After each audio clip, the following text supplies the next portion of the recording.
In this video, I'm going to show you how to support your child with taking the CAASPP practice tests.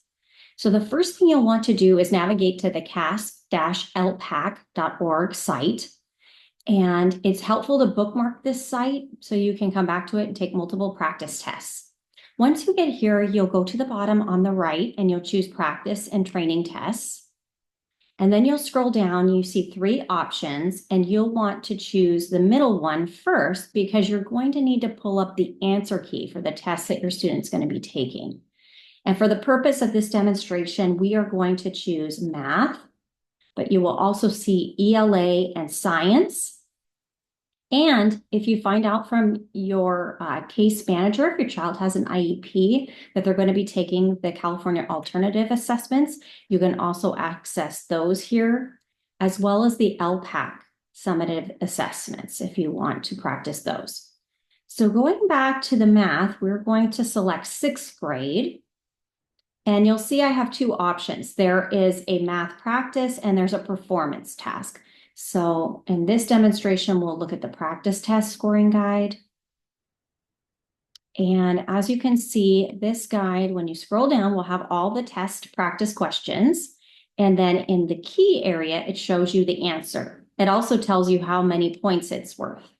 So one way that you can use this, if you mostly want to work on seeing if your child is comfortable with the content and is prepared for the test, then you can actually sit with them and show them a question and have them use scratch paper to write down their answer and then show them the answer and correct as you go.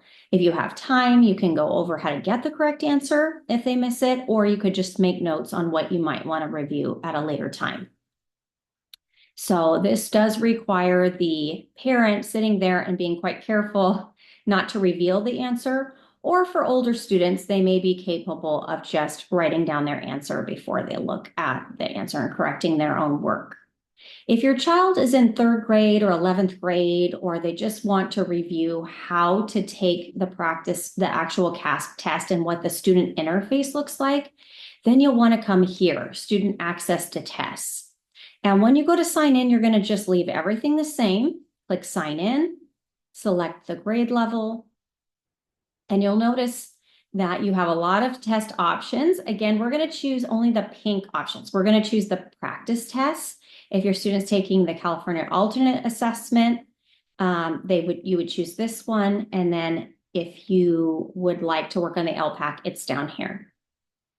So we're going to choose the Smarter Balance. And you'll notice that for 6th grade, it shows me all of the tests that my student is going to be required to take. If your student is in 5th, 8th, or 11th grade, you'll notice that the CAST test for science is also included.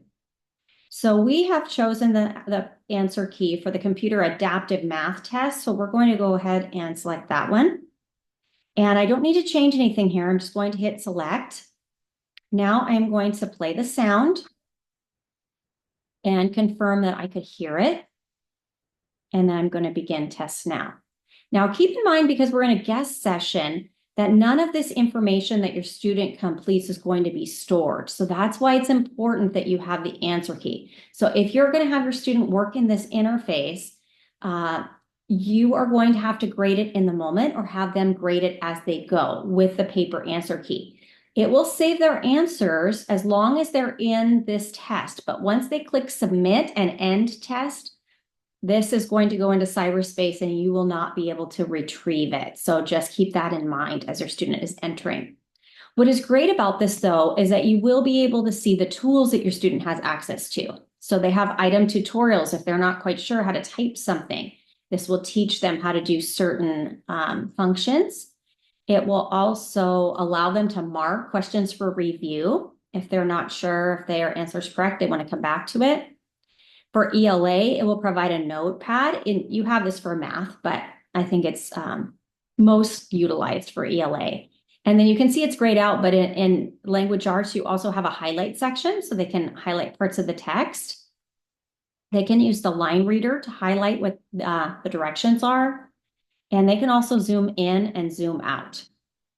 So these are great for them to get comfortable with. Also notice that they can't proceed to the next question until they submit an answer. So that's why it's helpful to mark items for review if they're not sure of their answer, because they will have to put something in the box in order to move on. So you could choose to have your student work through the test this way, and then you can toggle back and forth between the answer key and the test.